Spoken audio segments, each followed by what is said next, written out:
this would be their last adventure. Oh, God. Yeah, I hear it. adventure. Oh, okay. It's just practice. Okay. Adventure. Yes. But listen to yourself. Like I said, you have a lot of really good things going for you. Criticize yourself for where your word choice is unnatural to you, and find something that's more natural to you. Because there are times where you have pauses because your brain is trying to make sure that the next thing you do is the right thing. And it puts a pause in places that they don't often belong. You were there last week on Tuesday, I think, when I was talking about the cadence. No, we were in the other room. Or was it? But how you have to make sure that your pauses are in the right place and that your cadence is proper so that... Was it you that compared it to music? Or yes. Ryan?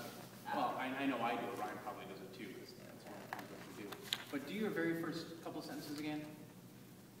After the dangerous? No, the very first sentences. Dangerous decisions led to... Okay. Lee and Andy... No, just do that, do the very beginning, that part. Yes. Dangerous decisions led to a deadly dive. But you didn't do it that way when you did it originally. You have two pauses. Dangerous decisions led to a deadly dive. You put it into three parts instead of two. Okay. It's either dangerous decisions led to a deadly dive or led to a deadly dive. And again, practice it and figure out which one sounds the best for you. Dangerous decisions led to a deadly dive. But to have three in there, what you're trying to do, just conceptually, is you essentially have two things. You have A and B, right? So you have dangerous decisions, deadly dive. You want to break it somehow, but you don't want two breaks, either one that says to or led, right? You want a clear distinction between these things are connected. Not in three ways, but in two ways. Dangerous decisions led to a deadly dive. Or dangerous decisions led to a deadly dive. But dangerous decisions led to a deadly dive inserts a third pause in here, a third component that logically don't fall in parts A and B, right? Does that make sense the way I'm saying that? Okay, so you just have to pick which combination of those two words either belong on this side or on this side, okay? And that's going to get rid of that weird dangerous decisions led to a deadly dive. It's the listener is primed for a dichotomy here as opposed to a trichotomy. Right? There's two things that you're talking about. So just make that distinction as well. Good. The other thing is, let's start using real power gestures. Okay. Your default is kind of this open hand. Like you're holding a log or something. It's kind of here, and when no matter how powerfully I say something here, it doesn't quite work normally. There are some things that you can say very powerfully with an open gesture, but most of them don't, especially if you talk like this. That this open gesture is a soft, weak, please gesture. The backs of the hands kind of take power. Okay? So if somebody's coming towards you like this, that's very different than somebody coming towards you like this, right? I didn't do anything. Come on, hit me. The other one's like, I'm about to fuck you up, right?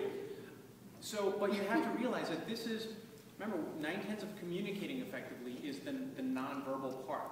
And this difference is really all it is. And it might be something that you bring your hands a little closer to you, okay, so that you have more opportunity to move around and really show that they did one thing and then something else happened.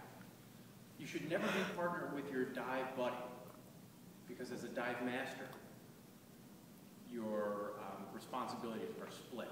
You can really use all this other stuff, and this goes for all of you guys, so I hope all of you are paying attention, okay?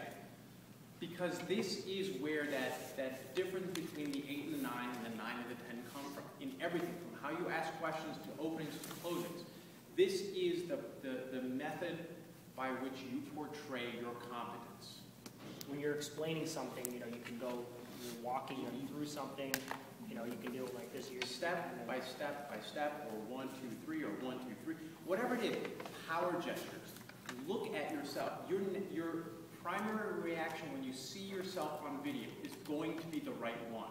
It's either going to be, hell yeah, or, And if it's anything other than hell yes, that is, damn, I see it. Try something else. You need to watch yourself on video more than most people right now, especially because you're doing everything else so well. Right. And it's hurting. Your content is 9s, easily.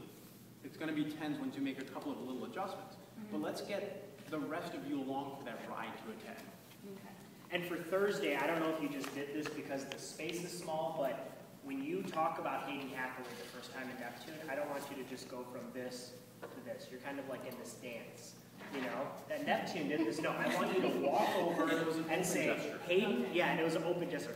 Hayden Hathaway, the CEO of Neptune Underwater, and then your next couple sentences still talk about Neptune. You can hang around back there a little bit and say, Neptune, Didn't ask this question, didn't do that. I want that to be powerful. And I don't yet want this to Neptune be still decided that it was okay for Andy to die.